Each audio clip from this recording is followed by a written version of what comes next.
Bayangin gitu, ada sebuah hutan, ya kan. Terus suatu hari gitu di hutan itu ada sambaran petir gitu.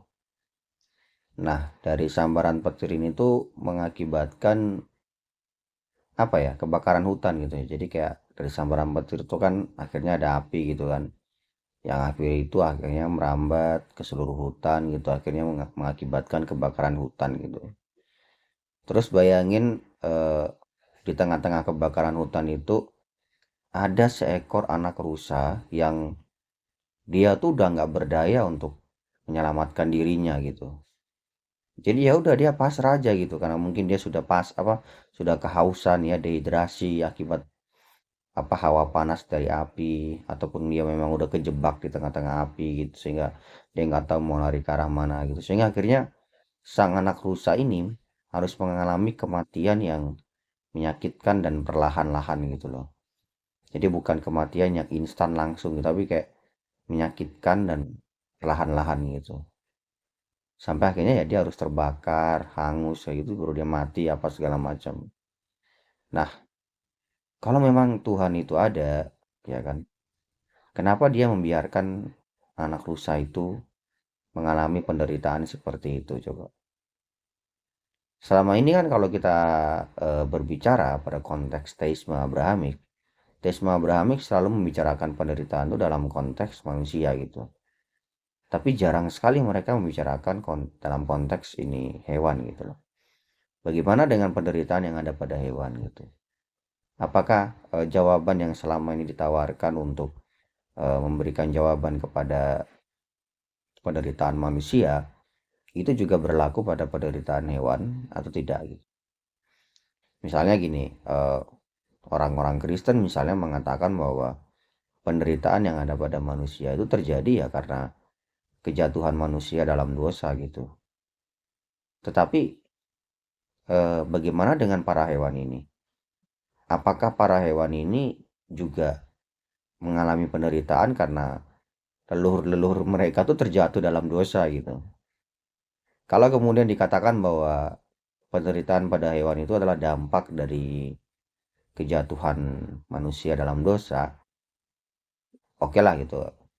Pertanyaannya kan kemudian itu kayak nggak fair nggak sih, kayak apa ya maksudnya? Kayak yang terjatuh dalam dosa itu kan manusia gitu. Kenapa hewan harus ikut merasakan penderitaannya gitu? Itu sama kayak kalau aku berhutang di bank ya aku yang harus membayar hutangnya gitu, bukan orang lain gitu kan. Bukan bawahanku, bukan anak buahku, bukan ini. Ya aku yang harus membayar hutangnya gitu, bukan malah orang lain gitu. Nah, sama gitu kalau emang yang mau berdosa manusia ya ya manusia yang harus membayar dosanya gitu, bukan manusia yang harus menanggung dosanya gitu, manusia yang harus mengalami penderitaan itu, bukan hewan gitu di situ.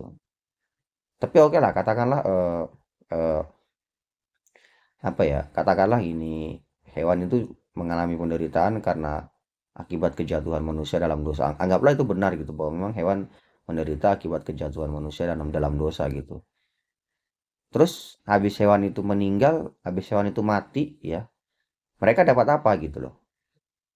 Seekor anak rusa yang terjebak di hutan yang terbakar api terus dia mati. Setelah dia mati dia dapat apa? Apakah kelak dia juga akan dibangkitkan dan kemudian memperoleh kehidupan kekal? Ataukah ya udah selesai gitu? Kalau dikatakan bahwa anak rusa itu akan memperoleh kehidupan kekal ya, akan dibangkitkan dan memperoleh kehidupan kekal. Mana teks Abrahamik yang mendukung hal itu? Mana teks Abrahamik baik dalam Alkitab, Talmud, Al-Quran atau hadis yang mengatakan bahwa kelak juga hewan itu akan dibangkitkan dan juga memperoleh kehidupan kekal gitu? Mana teks Abrahamiknya yang mendukung hal tersebut? Kalau nggak ada ya, terus hewan itu mati aja gitu secara sia-sia gitu. Mereka udah mengalami penderitaan sedemikian rupa ya kan, di dunia yang rusak akibat kejatuhan manusia dalam dosa gitu kan. Terus setelah mereka mati mereka nggak dapat upah apa-apa gitu atas penderitaan mereka gitu. Ya terus maka itu memunculkan pertanyaan baru, kalau memang Tuhan itu ada, kenapa dia membiarkan adanya penderitaan yang sia-sia seperti itu, adanya penderitaan yang tidak memiliki makna seperti itu gitu loh. Beberapa orang yang lain ya, selain teisme Kristen misalnya akan mengatakan begini, bahwa penderitaan di dunia itu adalah bentuk ujian yang diberikan oleh Tuhan gitu kepada manusia gitu. Tapi ini apa gitu? Maksudnya gini, eh, apakah hewan yang menderita itu juga juga sebagai satu bentuk ujian yang diberikan oleh Tuhan kepada hewan tersebut gitu? Kalau enggak ya terus buat apa mereka menderita gitu loh. Artinya kalau ada ujian tuh kan ada reward ya, ada reward gitu kan, ada hadiah gitu ya. Kalau misalnya oke lah kita diuji, kita menderita, kita manusia menderita di dunia ini karena kita diuji oleh Tuhan. Kalau kita sabar dan tabah kita akan memperoleh balasannya nanti kelak di akhirat gitu kan, atau di hari kebangkitan gitu. Nah, apakah hewan ini ketika mereka mengalami penderitaan mereka juga akan mendapatkan reward gitu di surga di akhirat kelak, atau di eh, hari kebangkitan gitu kan, karena mereka juga diuji gitu. Apakah seperti itu? Kalau memang seperti itu, again, mana mana teks Abrahamiknya gitu yang mendukung hal tersebut gitu. Sedangkan apa ya, kalau dikatakan bahwa penderitaan pada hewan itu adalah bagian dari sebuah siklus alam ya, maksudnya kayak katakanlah seekor singa yang hendak memakan kijang begitu ya, itu adalah bagian dari, ya memang itu bagian dari ekosistem begitu, gimana singa itu ya memang harus memakan kijang itu gitu. Nah, pertanyaannya justru hal itu memunculkan pertanyaan baru gitu. Kalau Tuhan ada dan Dia Maha Kuasa, Dia Maha Baik, Dia Maha Tahu, kenapa Dia tidak menciptakan sebuah dunia di mana kita dapat hidup, ya, kita dapat hidup, semua makhluk di dunia itu dapat bertahan hidup tanpa harus mengambil kehidupan makhluk lain. Coba, coba pikirkan tuh, kenapa Dia tidak menciptakan sebuah dunia di mana kita dapat bertahan hidup nih tanpa harus mengambil kehidupan makhluk lain. Kalau dibilang bahwa ya memang awalnya dunia diciptakan seperti itu, tapi kan manusia terjatuh dalam dosa. Nah, kembali lagi ke awal berarti. Terus hewan itu dapat apa gitu loh setelah menderita seperti itu? Kijang itu mendapatkan apa setelah dia dikoyak-koyak dagingnya oleh apa namanya, oleh singa lah, oleh serigala, oleh apa? Dia dapat apa setelah itu gitu loh, setelah dia mengalami kematian dengan cara yang eh, dengan cara yang mengerikan seperti itu ya, menyakitkan seperti itu. Terus dia dapat apa gitu setelah itu? Apakah dia dibangkitkan kelak gitu di surga, apa atau dibangkitkan kelak gitu terus dapat kehidupan kekal entah di surga atau di mana lah gitulah. Apakah seperti itu gitu? Kalau kemudian dikatakan bahwa hewan menderita itu ya untuk bentuk ujian, untuk menguji manusia gitu, kayak oke lah kita harus berbuat baik kepada hewan gitu. Kalau ada hewan yang menderita ya bagaimana kita sebagai manusia harus berbuat baik kepada hewan itu gitu. Tapi ya, tapi ya apa ya?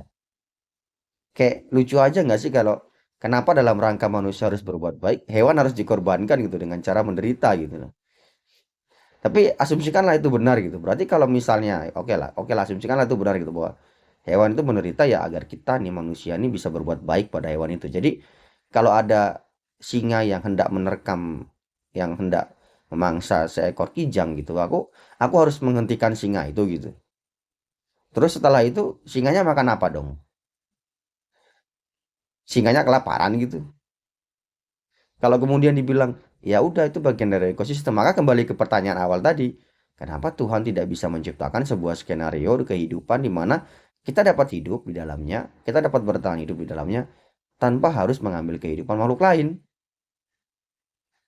Lihat nggak sih ada semacam eh, kebingungan di sini di mana tidak ada kejelasan soal kenapa Tuhan membiarkan penderitaan pada hewan gitu. Jadi jawaban-jawaban yang selama ini diberikan oleh teisme Abrahamik soal penderitaan pada manusia itu nggak berlaku gitu bagi bagi hewan gitu.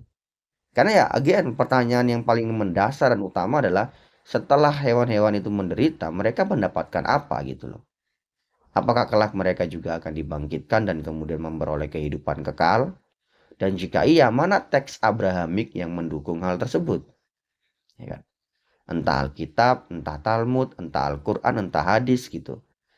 Dan kalau mereka tidak mendapatkan apapun gitu ya setelah mereka mati gitu, di mana mereka mengalami penderitaan dan apa segala macam, tapi setelah mati ya udah selesai, mereka nggak dapat apapun, ya berarti ya mereka menderita secara sia-sia dong, kayak gitu. mereka mengalami penderitaan secara sia-sia. Ya, iya nggak? Kayak nggak ada apa, nggak ada nggak ada makna berarti penderitaan mereka. Mereka nggak dapat apa-apa dari penderitaan mereka. Itu aja sih teman-teman.